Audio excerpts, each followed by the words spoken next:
Okay, well, I started the stream and now I gotta pee. So I'll be right back. So I guess we'll just find out what the heck is going on. I've been toy sharked.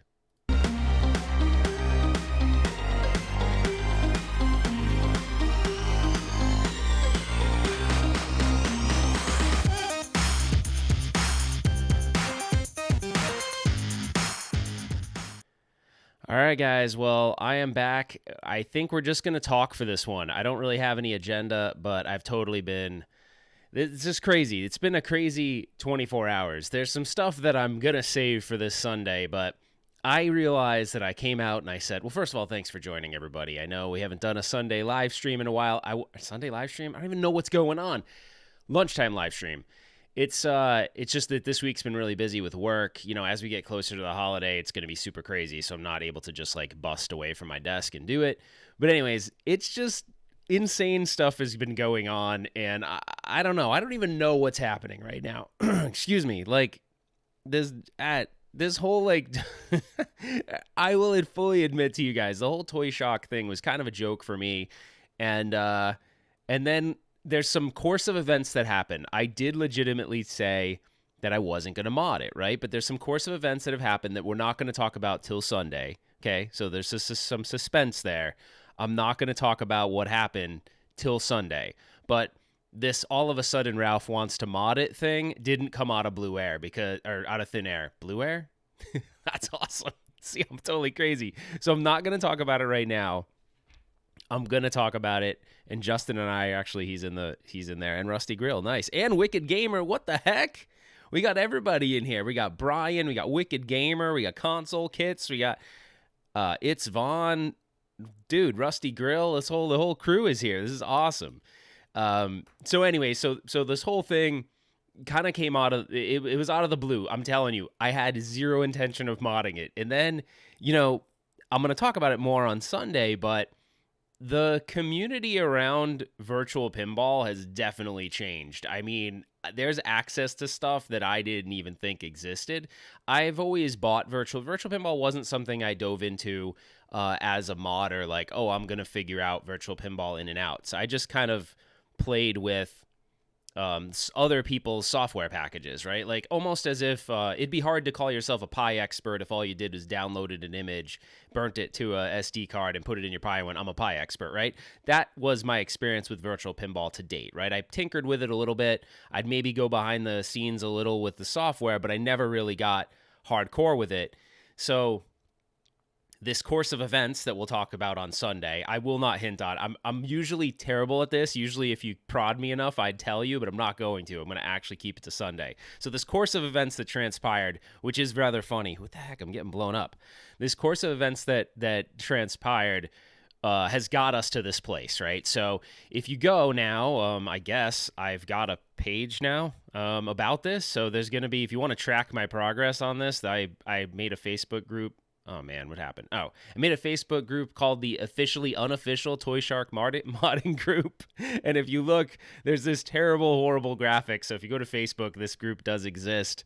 Join it if you want to see what I'm doing with this thing. But trust me, this was kind of more of a joke for me at first. I was like, yeah, for what it is, right? The $400 price point, it's decent for what it is, right? I'm not gonna say it's not crap, right? It's definitely not fair to call it crap. I think for $400, if you can get around some of its shortcomings, like you're like, oh, okay, this is fine, then it can be fun, right? I really do. I really think anything can be fun when it comes to games. So yeah. So anyway, so this group does exist now on Facebook. I'm gonna post pictures of the progress, but I did start to mod it, so it's kind of crazy. And I insist on keeping the Toy Shark moniker until they like really try to sue me or something, which could potentially happen. So Toy Shark will be a thing until they come sue me or something. I mean, I don't know. What are you gonna sue me for, right? I'll be like, oh, pay you in Pandora's boxes and JAMA harnesses and encoder boards. Is that cool? Like, if you sue me, is that cool as payment? So yeah, Toy Shark. But anyways, I'm all fired up, dude. I was literally, no joke, my initial reactions to this was I was flat, right? I had no reaction to this product. It was kind of just like, whatever, meh, right? But now when I see the possibility that, oh, it actually would be pretty simple to mod this, I'm kind of excited. My only thing, I actually feel right now how I felt when I put my hands on my first 1-Up. 1-Up, I instantly wanted to mod. I was like, dude, I could turn that into something really cool. This, I was like, I'm toy sharked, right? I felt like I was toy sharked from the start, and then now I feel like, I don't know, like I got bit. I got the modding itch back. So the bezel, yeah. Anyways, so I'm gonna see what's going on in the chat real quick. The graphics are insane. Actually, laughing my ass off. Okay, I don't know what that means. Let's see. It's a lot easier when I have Justin as my co-host here to be able to sort of field the questions, but no, actually, I am not modding the bezel right now. I'm going to, I think, but if you guys follow the group, I'm hoping that he joins. I think he might have joined. So Bruce Yeager has been someone that's kind of been in the community for a long time, just gaming, modding. Like, he's been in the community for a really long time. He did something really cool with the bezel. It looks sharp. I mean, he made it look the way it should look. You know, if you go back to my video I posted on the review of the ToyShark unit, I showed my virtual pinball downstairs. We've got the chrome rails. So you've got like sort of a black bezel that sort of continues out to the side, and then you got the glass on top, and you've got your chrome rails. Like, that looks really sharp. I was thinking about, is there a way for me to do that without maybe going to the extent that he did? Because he's way better at fabrication and things like that. So I'm trying to think if there's a cheap way to get that same like effect. So I am thinking about that. But I'm kind of more concerned about functionality at this point than the aesthetics so far. So I want to get this thing working from a functionality standpoint, get different tables, try to get maybe the Gottlieb ones integrated into there too, and then figure out a way to package that in a way that's easy for everybody. Because even though there's way more accessibility to the software now, it's not like click, click, next, finish, but it's not that far off either. Like, you do have to do a little bit of hunting for things like ROMs and table, the table graphics, but it's a lot easier than you'd think. Anyway, so we're coming up on, how many minutes are we into this thing? We're at 8 minutes in. This is only going to be 15 minutes. I just wanted to chat with you guys about this. I didn't even know what I was going to do today. We were going to talk about the Neo Geo arcade stick. I actually have one. We were going to unbox it live, but then I'm like, man, this is kind of cool what's going on with this. So, all right, let me see what happens. Some chat going on. So someone made a comment of how cool would it be if the company actually made the shit right the first time, so you wouldn't have to mod it. That'd be awesome. I'd save a ton of money, but I probably wouldn't have a YouTube channel if it wasn't for that. So I think it all comes down to price, right? I do agree with that comment. It comes down to price. There's no way they could have made it $400 and given us everything that we want. They could have made it more expensive. Now, I think with any of these products, you get to feel the appetite for, do you have an audience for something more expensive? Like right now, $400, people are buying these for $400. But if you said this thing was $599 and you added, a better front end, you added a better processor, and it was more fun or more capable, not fun, more capable, would people buy it? I think they might, right? I think they might. So anyways, so this group now exists here in the world of Facebook. I will admit I'm not very good at maintaining groups like this, so hopefully I can do an okay job at maintaining the group for you guys. I might need to get some moderating help and stuff like that if people are willing to help out with the moderation. But this is sort of a picture of what I did so far. I did go. Let me jump around a little bit here. That's awesome. I love that. Let me jump around a little bit because what it initially looked like, if I can find it. So what it initially looked like is I took the monitor I had, which is a 23.5 inch, I believe. I took it and I just slapped it in the back, right? But my problem was, if you look over to the left-hand side, you'll see there's that black line. That black line is actually the bezel itself, the bezel of the monitor itself. So I actually just, I thought it would be a lot harder to take the cover off this thing, but it was actually really simple. I don't have a picture of that handy, unfortunately, but I took the cover off, and after I took the cover off, I can actually align it perfect. My only problem is, believe it or not, this is actually a bit thinner than the monitor that it came with. So because of that, I installed some shims, which are really just pieces of a arcade 1-up box right now. So behind this, you can see now the image is aligned. So there's two brackets. There's a bracket on the top and the bottom, and there's two brackets that go over it to hold this monitor in place. And that's the stock brackets. I haven't even touched that. And so what I did was I put like a piece of cardboard from an arcade 1-up box underneath that one bracket on the top and bottom, and now it sits in place kind of snug, and then I screwed that down. So I feel like the monitor placement is good. I do want to work on the aesthetics of the bezel, but I just feel like right now I'm on a roll with the software and functionality, so I'd rather do that first, because aesthetics, we can fix that anytime, right? We could go to Arcade Graphics, talk to Tyler, and say, hey, build us a sticker, or what I was thinking you could also do is you could flat black paint the whole thing, right? Go to like Lowe's or Home Depot and get like L brackets and put it on the side for your rail system or something like that. So there's a bunch of different, that'd be pretty cheap. Those L brackets are cheap, and you can cut them with like a hacksaw if you don't have anything. If you don't have a saw, you can cut them with a hacksaw by hand. Might have sharpened the edges, but you can kind of sand it down. So there's a bunch of things you can do there.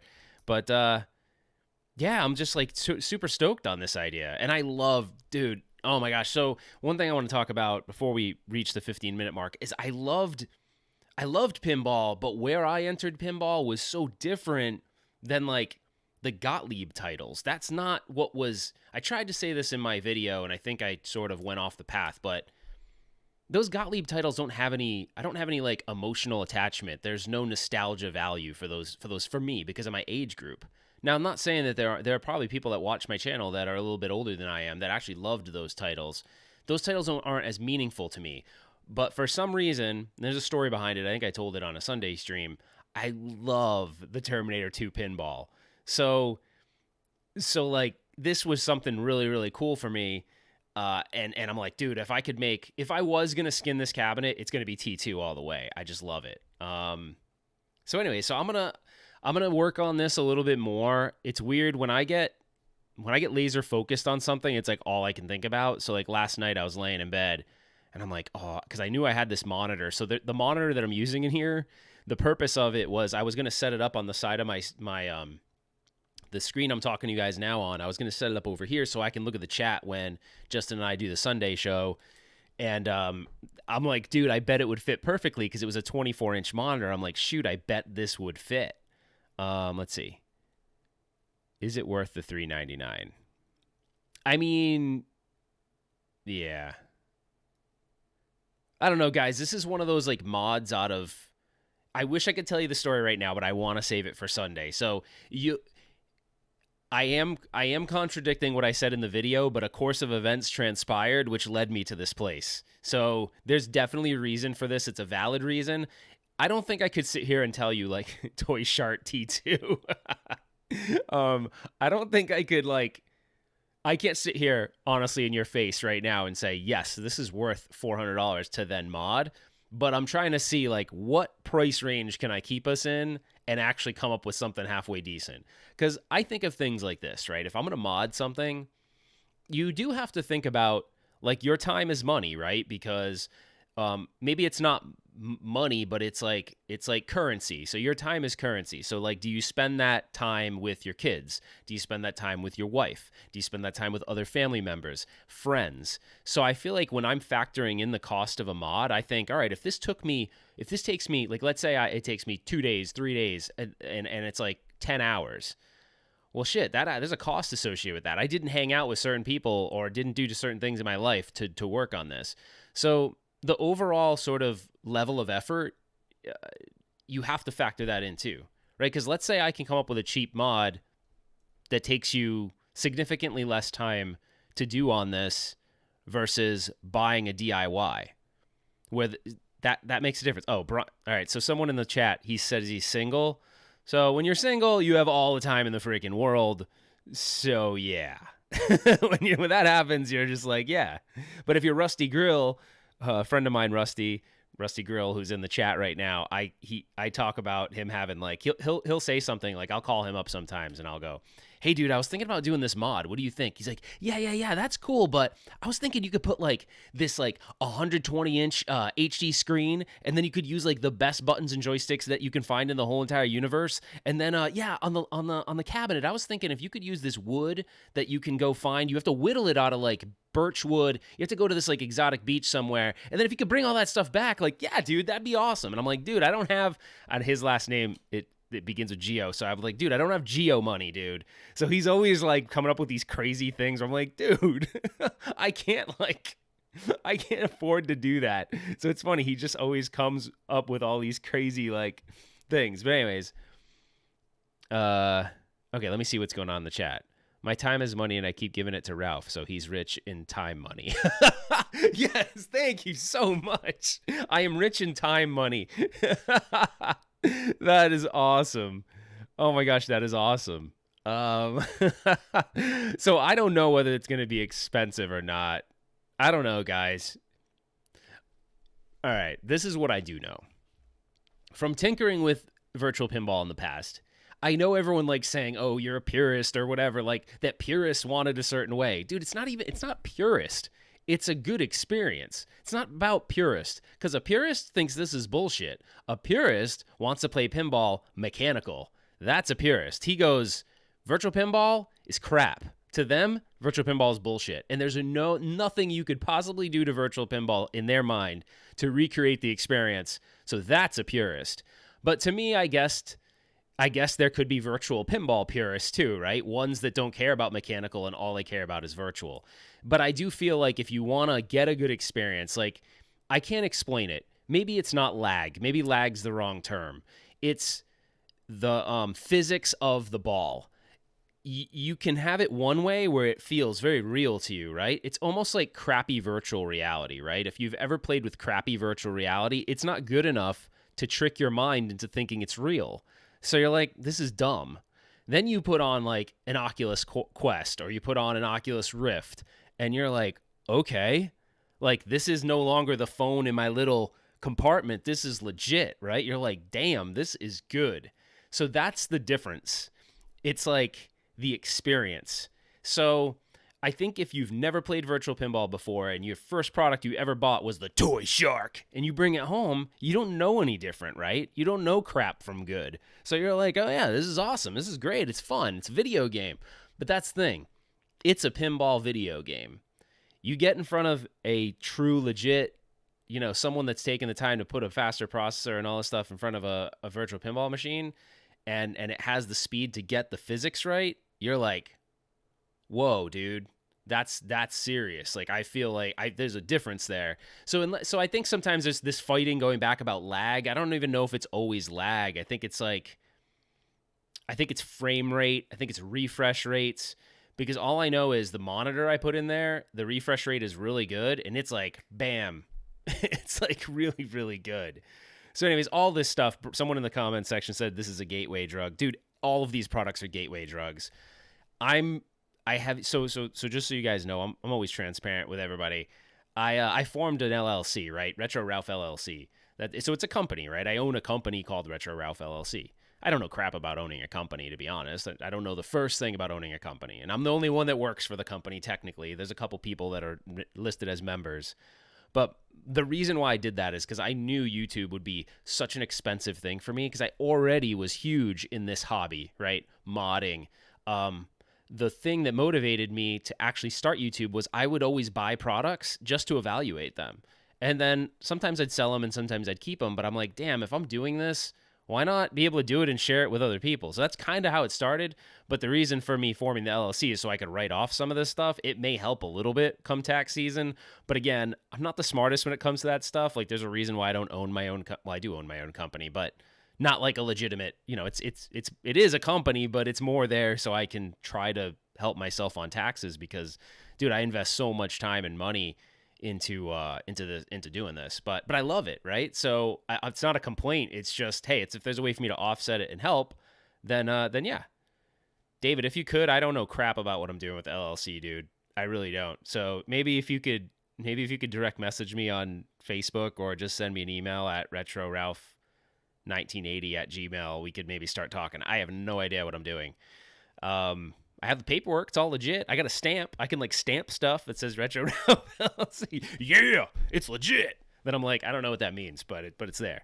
So I'm sure I'm gonna like be totally shell shocked come. Yeah, I don't know. Anyways, all right, guys. Well, again, always blows by the 15-minute mark, but I just thought this would be interesting, just general conversation, because I swear what we're doing right now was not something I wanted to do. But you know what's cool? Here's the cool part about it. The cool part about us doing this journey together with virtual pinball is that you can apply it to another cabinet, right? So let's say we do this on the ToyShark.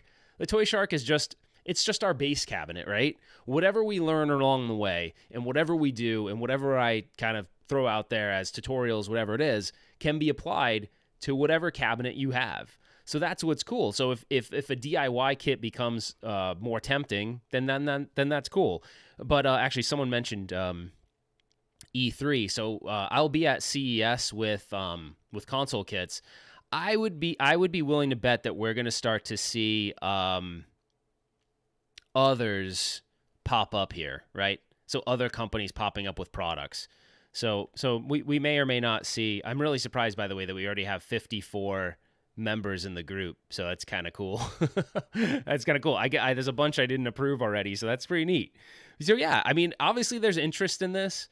I almost feel like we might change it to like the officially unofficial pinball modding group or 3/4 scale pinball modding group. I don't want it to just be ToyShark specific, so maybe we'll change the name later on. But I'd be willing to bet at CES we're going to start to see products pop up that are competitors to this, and they maybe have thought a little further through, right? So for what it is, I don't want to be a negative guy, right? But I always want to be truthful. But when I say a product's not for me, that doesn't mean it's not for you, right?